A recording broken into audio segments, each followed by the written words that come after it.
साधक की भ्रांति। साधक की भ्रांति। जो व्यक्ति अध्यात्म की चेतना में प्रवेश करता है, अध्यात्म की चेतना के जागरण का प्रयास करता है, वह अपने ऊपर बहुत बड़ा दायित्व ले लेता है। जो व्यक्ति अध्यात्म की चेतना में प्रवेश करता है, अध्यात्म की चेतना के जागरण का प्रयास करता है, वह अपने पर बहुत बड़ा दायित्व ले लेता है। इतना बड़ा दायित्व कि दुनिया में कोई भी व्यक्ति उतना बड़ा दायित्व नहीं उठाता। एक पूरे साम्राज्य को चलाने वाले सम्राट पर भी उतना दायित्व नहीं होता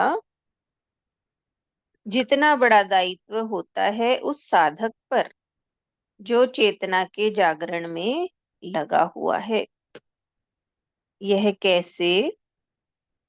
एकांत में एक कोने में बैठकर वह अपने भीतर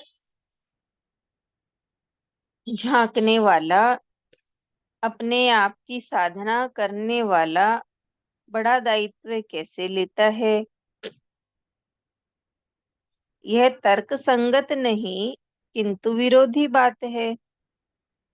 यानी एकांत में एक कोने में बैठकर अपने भीतर झांकने वाला, अपने आप की साधना करने वाला बड़ा दायित्व कैसे लेता है? तो कहा यह तर्क संगत नहीं किंतु विरोधी बात है। साधना का मार्ग तर्क का मार्ग नहीं है, अनुभव का मार्ग है, देखने का मार्ग है, दर्शन का मार्ग है। साधक का दायित्व गुरुतर कैसे है, इसे हम समझें। प्रत्येक व्यक्ति सुख दुख का दायित्व दूसरों पर डालता है, चाहे सम्राट हो या अन्य कोई। सब अपने स्वयं का बचाव करते हुए दायित्व दूसरों पर डाल देते हैं, सारा दोष दूसरों में देखते हैं, स्वयं निर्लिप्त रह जाते हैं।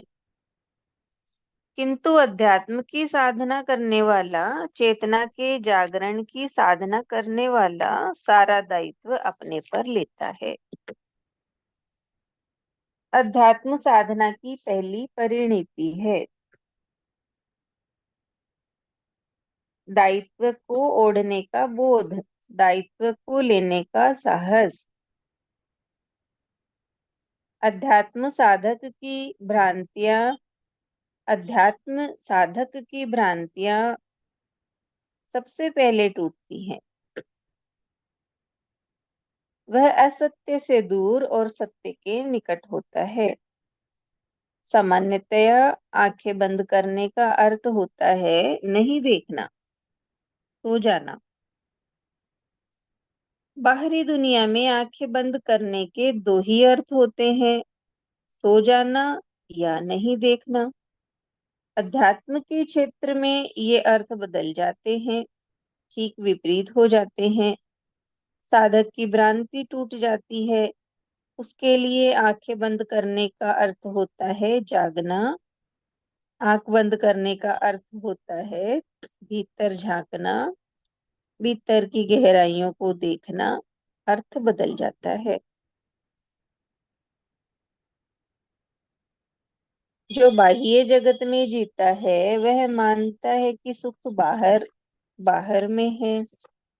अध्यात्म साधक की ये भ्रांति टूट जाती है। वो मानने लगता है कि सुख बाहर नहीं, भीतर है। साधक जब भीतर का थोड़ा मार्ग तय करता है, तब उसे लगता है कि जो सुख के स्पंदन यहाँ है वे बाहर दुर्लभ है। जो सुख के स्पंदन यहाँ है वो बाहर दुर्लभ है। जो रंग यहाँ दिखते हैं उनका अस्तित्व बाहर है ही नहीं। भीतर में जब सुख के स्पंदनों की अनुभूति होने लगती है तब साधक आत्मविभोर होकर उसी में हो जाता है। जिस व्यक्ति ने भीतर जाने का प्रयास ही नहीं किया, जिसने भीतर का द्वार जिसने भीतरी द्वार का उद्घाटन ही नहीं किया, वह कभी ये अनुभव नहीं कर सकता कि भीतर में क्या कुछ घटित हो रहा है। यह तर्क के द्वारा समझा नहीं जा सकता। इसका अनुभव ही किया जा सकता है। जो इस मार्ग से नहीं गुजरा है, उसके सामने तर्क व्यर्थ है, मौन श्रेष्ठकर है। इतना ही है लेसन साधक की भ्रांति। तो बताया है कि जो व्यक्ति अध्यात्म की चेतना में प्रवेश करता है, वो अपने ऊपर बहुत बड़ा दायित्व ले लेता है। इतना बड़ा दायित्व कि एक सम्राट भी पूरे साम्राज्य को चलाने वाला सम्राट भी इतना बड़ा दायित्व नहीं लेता, जितना बड़ा दायित्व वो साधक ले लेता है। तो कहा कि साधना का मार्ग तर्क का मार्ग नहीं है, ये तो अनुभव का मार्ग है।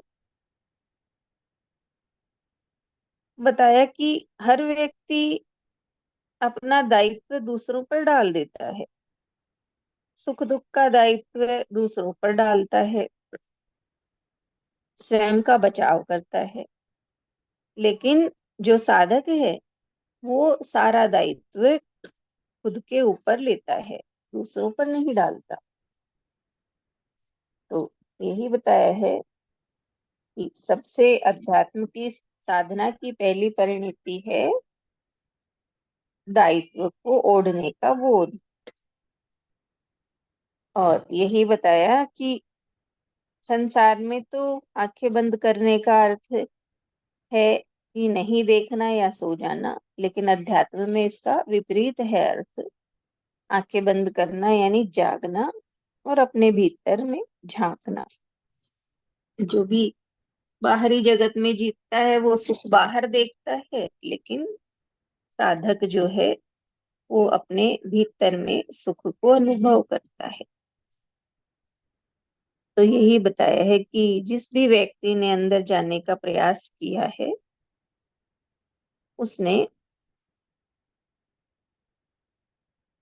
प्रयास किया है, उसी ने ही उस आनंद को, उस सुख को अनुभव किया है। और जिसने प्रयास ही नहीं किया, वो जान ही नहीं पाता कि अंदर में क्या घटित होता है।